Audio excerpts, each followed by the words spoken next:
नमस्कार. महाराष्ट्राच्या राजकारणात सांगलीची ओळख ही वसंतदादांची सांगली अशी आहे. वसंतदादांच्या रूपानं सांगलीतून राज्याचं नेतृत्व मिळालं होतं. सांगली हा वसंतदादा पाटलांचा काँग्रेसचा अभेद्य बालेकिल्ला. पण या किल्ल्याला मागील सन 2014 आणि सन 2019 अशा 2 लोकसभा आणि विधानसभा निवडणुकीत सुरुंग लागला आणि हा काँग्रेसचा बालेकिल्ला ढासळलाय. आता हा ढासळलेला किल्ला पुन्हा उभा करण्याची संधी यावेळच्या लोकसभेला आली आणि लोकसभेत वसंतदादांचेच नातू विशाल पाटील यांनी अपक्ष लढताना विजय मिळवून एक बुरुज सर केलाय. आता लक्ष आहे विधानसभेवर. नमस्कार, मी राहुल कुलकर्णी. तुम्ही पाहताय सत्यवेध. सांगली विधानसभा मतदारसंघातून सन 2014ला काँग्रेसकडून मदनभाऊ पाटील विरुद्ध पहिल्यांदाच भाजपाकडून सुधीर गाडगीळ यांनी निवडणूक लढवली होती आणि आमदारकीचे प्रबळ दावेदार मदनभाऊंचा पराभव केला होता. नंतर मदनभाऊंचं निधन झाल्यानं सन 2019ला काँग्रेसनं पृथ्वीराजबाबा पाटील यांना उमेदवारी दिली होती आणि यात त्यांचा अवघ्या 7,000 मतानं पराभव झाला. त्यावेळी मदनभाऊंच्या पत्नी जयश्री वहिनी पाटील यांना उमेदवारी पाहिजे होती असा आग्रह त्यांच्या समर्थकांनीही धरला होता. पण काँग्रेसनं ही उमेदवारी पृथ्वीराज बाबांना देऊन त्यांच्यावर विश्वास दाखवला होता. सुधीरदादा गाडगीळ थोडक्याच मतांनी इथं विजयी झाले. मागील वेळी काँग्रेसला अपयश आलंय. काँग्रेस आणि राष्ट्रवादी या निवडणुकीत वेगळी लढली होती. याचाच फटका काँग्रेसला बसला होता. आता यावेळी होणाऱ्या 2024च्या विधानसभेला अवघे काही दिवस शिल्लक असल्यानं मोर्चे बांधणीला सर्वच इच्छुकांनी आणि पक्षांनी सुरुवात केली. पण मागील 10 वर्षात विद्यमान आमदारांनी विकासाचा प्रयत्न केलाय. त्यामुळं किमान सांगली मतदारसंघात आणि सांगली शहरात उड्डाणपूल, रस्ते काही दिवसच गुळगुळीत दिसले. पण याच पावसाळ्यात सगळा निधी त्याच रस्त्याच्या खड्ड्यात मुरलाय.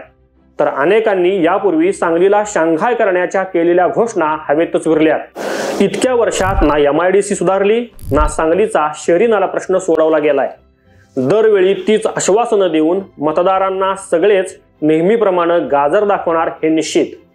काही दिवसापूर्वी सांगली विधानसभा क्षेत्रात विद्यमान आमदार सुधीर गाडगीळ यांनी अचानक यावेळी निवडणूक न लढण्याचा निर्णय घेतल्यामुळे सांगलीच्या राजकारणात नवा ट्विस्ट निर्माण झालाय. कोणतीही पत्रकार परिषद न घेता बंद लखोट्यातून सर्व वृत्तपत्रांना प्रेस नोट काढून हा निर्णय जाहीर केल्यानं पत्रकारांसह सर्वांच्याच मनात संभ्रमावस्था निर्माण झाली होती. दादांच्या या निर्णयानंतर त्यांच्या निवासस्थानी कार्यकर्त्यांनी गर्दी करून निर्णय मागे घ्या म्हणून विनंत्या केल्या होत्या. गाडगीळांनी घेतलेला हा निर्णय निवडणुकीआधी केलेली लिटमस टेस्ट तर नव्हती ना, अशी चर्चा राजकीय वर्तुळात रंगली होती.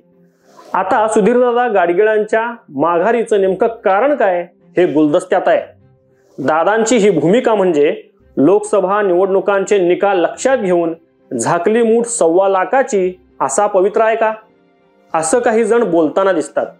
असो, आता सुधीरदादांच्या निवडणूक न लढण्याच्या निर्णयानं भाजपातील इच्छुक मंडळींना आमदारकीची स्वप्न पडायला लागलीत.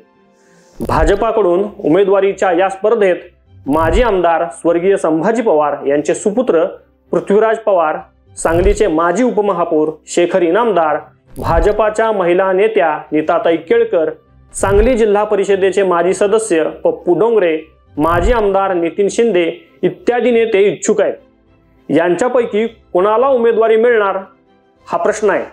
सुधीरदादा निर्णय मागे घेणार का, अनपेक्षित नवा चेहरा दिसणार याबाबत संभ्रम आहे. नुकत्याच झालेल्या लोकसभा निवडणुकीत सांगलीतून भाजपाचे उमेदवार संजय पाटील यांना कमी मतं मिळाली होती आणि विशाल पाटील यांनी मोठी आघाडी घेतली होती. संजय काकांना भाजपातील अंतर्गत गटबाजी आणि नाराजीचा फटका बसल्याचं बोललं जातंय. आता विधानसभेला ही गट-तट अंतर्गत बंडाळी माजली तर भाजपाला या निवडणुकीतही पराभवाला सामोरं जावं लागेल. यासाठी गाडगीळांच्या व्यतिरिक्त उमेदवारी द्यायची झाल्यास पक्षातील बंडाळीला काबूत ठेवून निर्णय घेणं आव्हानात्मक असणार आहे. तर दुसरीकडं काँग्रेसमध्ये ही सगळं अलबेल आहे असं नाही. कारण जयश्री वहिनी आणि पृथ्वीराज बाबा दोघेही निवडणुकीसाठी तयारीला लागलेत. दोघंही इच्छुक आहेत. काँग्रेसकडून उमेदवारीच्या संदर्भात जयश्री वहिनी पाटील आणि पृथ्वीराज बाबा पाटील यांच्यात डिजिटल वॉर सांगलीत पाहायला मिळतंय। तर पृथ्वीराज बाबांनी यावेळी थांबणार अशी शपथ मागील वेळी घेतली होती अशी चर्चा होती। यावर पत्रकार परिषद घेऊन पृथ्वीराज बाबा पाटील यांनी काय शपथ घेतली होती ते वेळ आल्यावर सांगेन असा इशारा दिलाय। काँग्रेसला विजयश्रीत अडथळा कुणाचा असणार याची चिंता आहे। महाआघाडीकडून जी उमेदवारी जाहीर होईल यामध्ये राष्ट्रवादी नेमकी कशी भूमिका घेईल आणि लोकसभेवेळी उभाटा शिवसेनेला तिकीट असताना काँग्रेसनं अंतर्गत विशाल पाटलांचा केलेल्या प्रचारामुळे विधानसभेला नाराज उभाटा शिवसेना काय करणार हे निवडणुका लागल्यावरच कळेल। एकूणच काय तर सांगली विधानसभेला महायुती आणि महाआघाडी दोघांच्यात राजकीय नाट्यमय घडामोडी घडण्याची चिन्ह आहेत। अगदी ऐनवेळी महाआघाडीचाच एखादा चेहरा भाजपकडून लढताना किंवा भाजपाचाच एखादा चेहरा महाआघाडीकडून लढताना दिसला तर नवल वाटायला नको, कारण युद्धात आणि प्रेमात सगळं माफ असतं। शेवटी काय तर यावेळी कुणाचा धुरळा उडणार आणि कोण आमदार होणार हे निकालानंतरच कळेल। व्हिडिओ आवडला असल्यास लाईक करा, शेअर करा आणि सबस्क्राईब करा। तोपर्यंत नमस्कार।